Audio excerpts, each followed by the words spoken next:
A graça e paz, bem-vindos a mais um devocional, mais um dia em que nós fazemos a leitura bíblica. Estamos lendo a Bíblia de Gênesis, Apocalipse, cada dia um pouquinho e refletindo naquilo que o Senhor tem para as nossas vidas. Vamos começar esse devocional com uma oração. Senhor, obrigado por mais essa oportunidade de ler a Tua Palavra e de, Senhor, de refletir e aprender mais de Ti. Abençoa, Senhor, nos guia conforme a Tua vontade, conforme o Teu Espírito, para que nós, Senhor, recebamos aquilo que o Senhor tem para as nossas vidas, aquilo que o Senhor preparou para nós nesse dia. Isso que eu te peço e agradeço em nome de Jesus. Amém. E nós vamos continuar lá em Números, lembrando que nós estávamos ontem nós lemos ontem sobre o povo que estava pedindo, reclamando para Moisés que eles queriam comer carne, que eles queriam comer as comidas do Egito e estavam desejosos de voltar para o Egito. E Deus se enfureceu com isso, depois de Deus ter tirado esse povo com grande poder e autoridade, eles estavam desejando voltar para o tempo de servidão, voltar para aquele momento em que eles eram afligidos pelos egípcios. O povo rapidamente se esqueceu de toda dor e sofrimento que eles oraram tanto para que Deus os libertasse e não estavam confiando na direção de Deus. E aí Deus tinha falado para o povo se preparar, porque eles comeriam, e até a tradução aqui que nós estamos lendo falou até sair carne pelo nariz deles. E Números 11:24 diz o seguinte: Moisés saiu e transmitiu as palavras do Senhor ao povo. Reuniu 70 líderes e os colocou ao redor da tenda da reunião. O Senhor desceu na nuvem e falou com ele. Depois deu aos 70 líderes o mesmo espírito que estava sobre Moisés. E quando o espírito pousou sobre eles, os líderes profetizaram, algo que nunca mais aconteceu. 2 homens, Eldade e Medade, haviam permanecido no acampamento. Faziam parte da lista de autoridades, mas não tinham ido à tenda da reunião.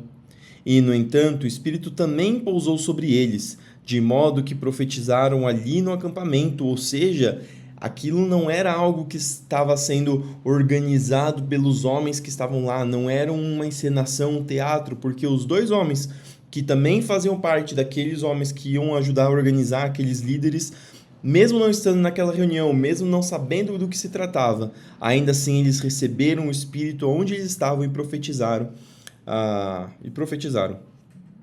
27. Um rapaz correu e contou a Moisés: Eldade e Medade estão profetizando no acampamento. Josué, filho de Num, que desde jovem era auxiliar de Moisés, protestou: Moisés, meu senhor, faça-os parar. Moisés, porém, respondeu: Você está com ciúmes por mim? Que bom seria se todos do povo do Senhor fossem profetas e se o Senhor colocasse seu espírito sobre todos eles. Então Moisés voltou ao acampamento com as autoridades de Israel, lembrando que Moisés já estava orando para o Senhor, que ele estava cansado, que ele não aguentava mais o povo e que pediu até para o Senhor matar ele, para livrá-lo dessa aflição, desse sofrimento. E foi aí que o Senhor disse para ele dividir a carga com outras pessoas. E aqui Moisés quer realmente que pessoas que sirvam ao Senhor, pessoas que estão preocupadas, pessoas que foram escolhidas pelo Deus que o escolheu, também escolhesse outras pessoas para seguir esse trabalho. 31. O Senhor mandou um vento que trouxe codornas do lado do mar e as fez voar baixo por todo o acampamento, numa área de vários quilômetros em todas as direções. Voavam a uma altura de quase 1 metro do chão. O povo saiu e pegou codornas durante todo aquele dia, toda aquela noite e todo o dia seguinte. Ninguém recolheu menos de 10 cestos grandes. Em seguida, espalharam as codornas por todo o acampamento para secá-las. Mas enquanto ainda se empanturravam com a boca cheia de carne, a ira do Senhor se acendeu contra o povo, e ele os feriu com uma praga terrível. Por isso, aquele lugar foi chamado de Quibrote Atavá, pois ali sepultaram o povo que cobiçou a carne do Egito. De Quibrote Atavá, o povo viajou para Hazerote, onde ficou algum tempo. Miriam e Arão criticaram Moisés porque ele havia se casado com uma mulher cuxita. Disseram: Acaso o Senhor fala apenas por meio de Moisés? Também não falou por meio de nós? E o Senhor ouviu isso. Ora, Moisés era muito humilde, mais que qualquer outra pessoa na terra. No mesmo instante, o Senhor chamou Moisés, Arão e Miriam e disse: Vão à tenda do encontro, vocês três. E eles foram lá para lá. Então o Senhor desceu na coluna de nuvem e parou à entrada da tenda do encontro. Arão e Miriam, chamou ele. Os dois se aproximaram, e o Senhor lhes disse: Ouçam o que vou dizer. Se houver profeta entre vocês, eu, o Senhor, me revelarei em visões, falarei com ele em sonhos. Não é assim, porém, com meu servo Moisés. Ele tem sido fiel em toda a minha casa. Falo com ele face a face, claramente, e não por meio de enigmas. Ele vê a forma do Senhor. Como vocês ousaram criticar meu servo Moisés? A ira do Senhor se acendeu contra eles, e ele se retirou. Enquanto a nuvem se afastava da tenda, Miriam ficou ali, com a pele branca como a neve, leprosa. Quando Arão viu o que havia acontecido com ela, clamou a Moisés: Ó meu Senhor, por favor, não nos castigue pelo pecado que insensatamente cometemos. Não permita que ela fique como um bebê que nasce morto, já em decomposição. Então Moisés clamou ao Senhor: Ó Deus, eu suplico que a cures. O Senhor respondeu a Moisés: Se o pai de Miriam tivesse apenas cuspido no rosto dela, não ficaria contaminada por 7 dias? Portanto, mantenham-na fora do acampamento por 7 dias. Depois disso, ela poderá ser aceita de volta.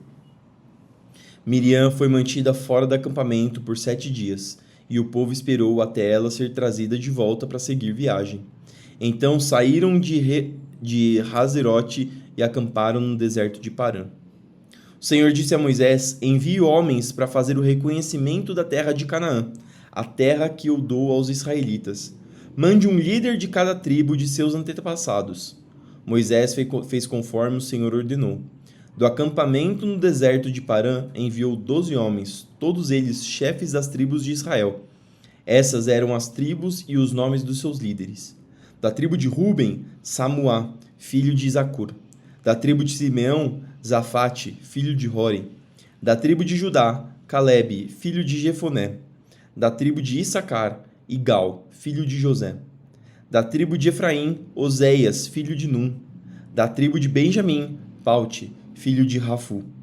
Da tribo de Zebulon, Gadiel, filho de Sode. Da tribo de Manassés, filho de José, Gade, filho de Suzi. Da tribo de Dan, Amiel, filho de Gemali. Da tribo de Aser, Setur, filho de Micael. Da tribo de Naphtali, Nabi, filho de Vofsi. Da tribo de Gade, Geuel, filho de Maque. Estes são os nomes dos homens que Moisés enviou para explorar a terra. Moisés deu a Oséias, filho de Num, o nome de Josué. Quando Moisés os enviou para fazer o reconhecimento da terra, deu-lhes as seguintes instruções: Subam pelo Neguebe até a região montanhosa. Vejam como é a terra e descubram se seus habitantes são fortes ou fracos, poucos ou muitos. Observem em que tipo de terra vivem, se é boa ou ruim. As cidades têm muralhas ou são desprotegidas como campos abertos? O solo é fértil ou pobre? A região tem muitas árvores? Façam todo o possível para trazer de volta amostras das colheitas que encontrarem. Era a época de colheita das primeiras uvas maduras. Eles subiram e fizeram reconhecimento da terra, desde o deserto de Zin até Reob, perto de Lebo Hamate. Subiram pelo Neguebe e chegaram a Hebron, onde viviam Aimã, Sesai e Talmai, todos descendentes de Enaque. A antiga cidade de Hebron foi fundada 7 anos antes da cidade egípcia de Zoan. Quando chegaram ao vale de Escol, cortaram um ramo com um só cacho de uvas tão grande que 2 deles precisaram carregá-lo numa vara. Levaram também amostras de romãs e figos. Aquele lugar recebeu o nome de Vale de Escol por causa do cacho de uvas que os israelitas cortaram ali. Depois de passarem 40 dias explorando a terra, os homens retornaram a Moisés, a Arão e a toda a comunidade de Israel em Cádiz, no deserto de Parã. Relataram o que tinham visto a toda a comunidade e mostraram os frutos que trouxeram da terra. Este foi o relatório que deram a Moisés. Entramos na terra na qual você nos enviou e, de fato, é uma terra que produz leite e mel com fartura. Aqui está todo tipo de fruta que nela há. Contudo, o povo que vive ali é poderoso, e suas cidades são grandes e fortificadas. Vimos até os descendentes de Anak. Os amalequitas vivem no Neguebe, e os hititas, jebuseus e amorreus vivem na região montanhosa. Os cananeus vivem perto do litoral do mar Mediterrâneo e no vale do Jordão. Calebe tentou acalmar o povo que estava diante de Moisés. Vamos partir agora mesmo para tomar essa terra, disse ele. Com certeza podemos conquistá-la. Mas os outros homens que tinham feito com ele o reconhecimento da terra discordaram. Não podemos enfrentá-los, são mais fortes que nós. Então espalharam entre os israelitas um relatório negativo sobre a terra, dizendo: a terra que atravessamos ao fazer o reconhecimento devorará quem for morar ali. Todas as pessoas que vimos são enormes, vimos até gigantes, os descendentes de Enaque. Perto deles nos sentimos como gafanhotos, e também era assim que parecíamos para eles. Marcos 14, do 22 ao 52. Enquanto comiam, Jesus tomou o pão e o abençoou. Eles estão tomando a ceia. Inclusive, é uma coincidência. Ontem nós tomamos ceia na nossa igreja. Foi tempo de ceia. Algumas igrejas é no primeiro domingo, na nossa é no segundo domingo. E justamente nesse período nós estamos lendo sobre o texto da ceia. Em seguida, partiu em pedaços e deu aos discípulos, dizendo: tomem, porque este é o meu corpo. Então tomou o cálice de vinho e agradeceu a Deus.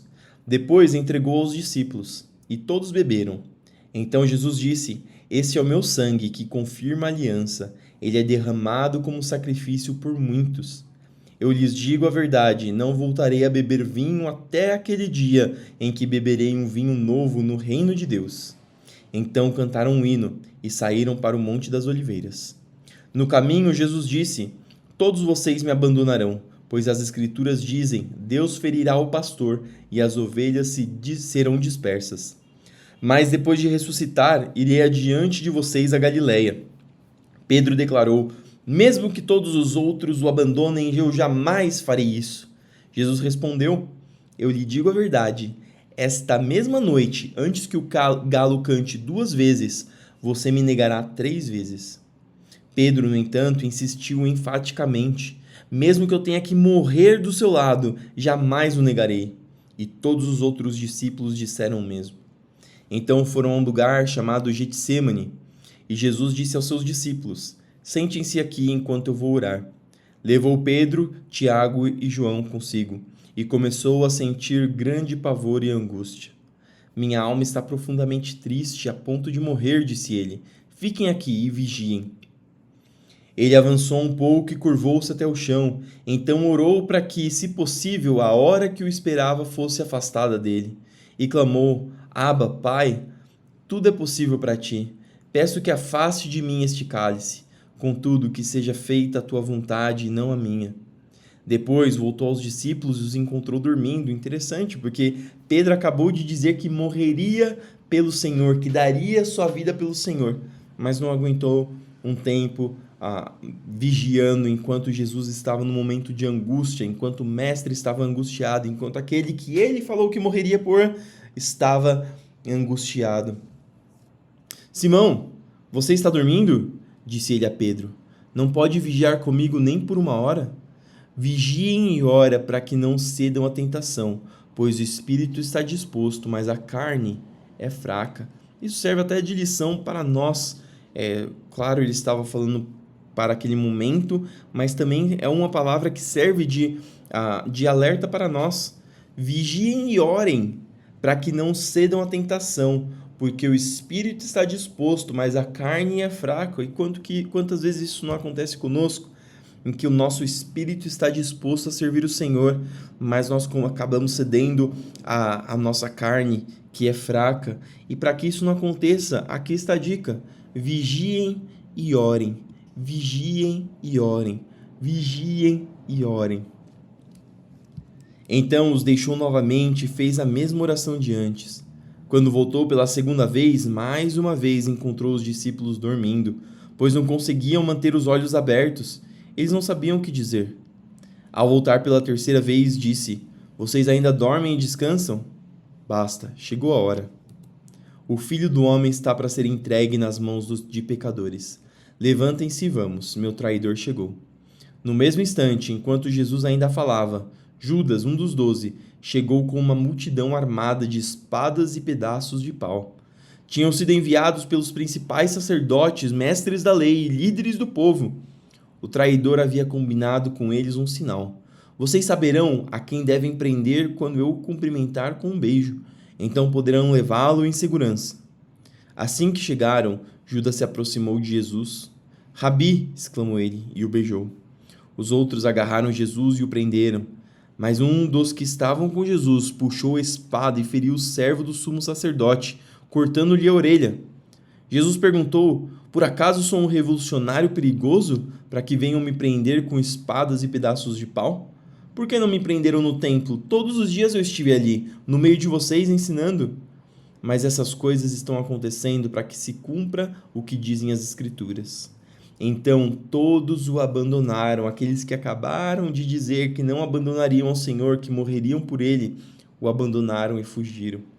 Um jovem que o seguia vestia apenas um lençol de linho. Quando a multidão tentou agarrá-lo, ele deixou para trás o lençol e escapou nu. Tamanho foi esse desespero para eles fugirem e abandonarem ao Senhor. Salmo 52, do 1 ao 9. Ao regente do coral. Salmo de Davi, sobre a ocasião em que Doeg, o edomita, disse a Saul: Davi foi à casa de Aimeleque. Por que conta vantagem de seus crimes, grande guerreiro? Não sabe que o amor de Deus dura para sempre? O dia todo você trama destruição, sua língua mentirosa corta como uma navalha afiada. Ama o mal mais que o bem e fala mais mentiras que verdades. Você gosta de destruir os outros com suas palavras, seu mentiroso. Por isso Deus o destruirá de uma vez por todas. Ele o tirará de sua casa e o arrancará da terra dos vivos. Os justos verão isso e temerão, rirão de você e dirão: vejam o que acontece aos poderosos guerreiros, que não fazem de Deus sua fortaleza. Confiam em suas muitas riquezas e refugiam em sua maldade. Eu, porém, sou como a oliveira que floresce na casa de Deus. Sempre confiarei no amor de Deus. Eu te louvarei para sempre, ó Deus, por aquilo que fizeste. Confiarei em teu bom nome na presença de teu povo fiel. E por fim, Provérbios 11, do 1 ao 3. O uso de balanças desonestas é detestável para o Senhor, mas ele se alegra com pesos exatos, aquele dizendo que o Senhor se alegra na justiça, mesmo que seja na justiça do nosso trabalho.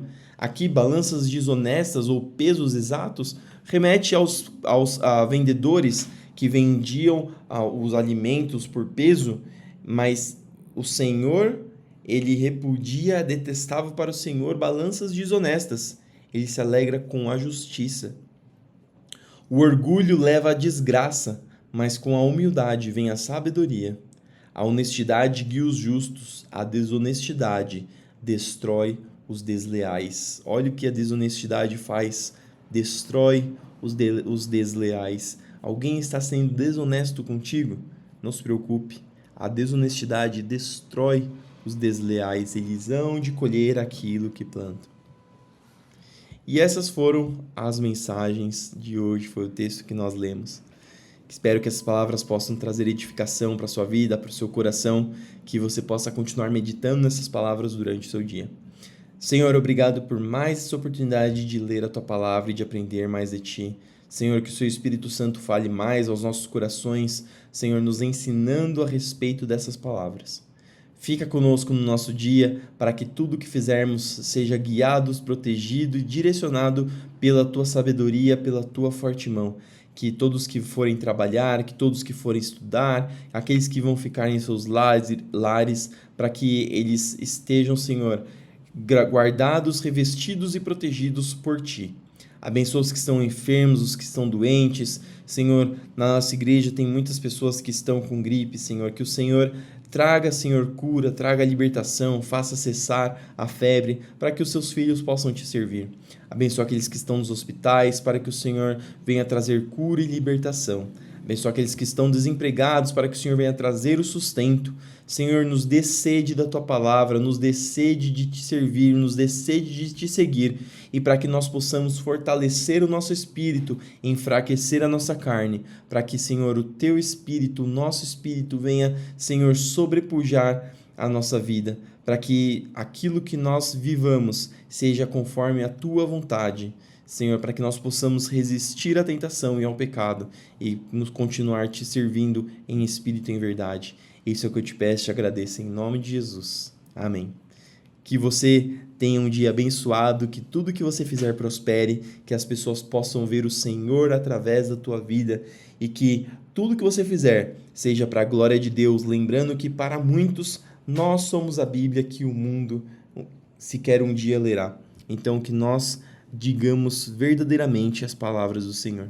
Fique com Deus e até amanhã para mais um devocional, mais uma leitura da Bíblia. Fique com Deus.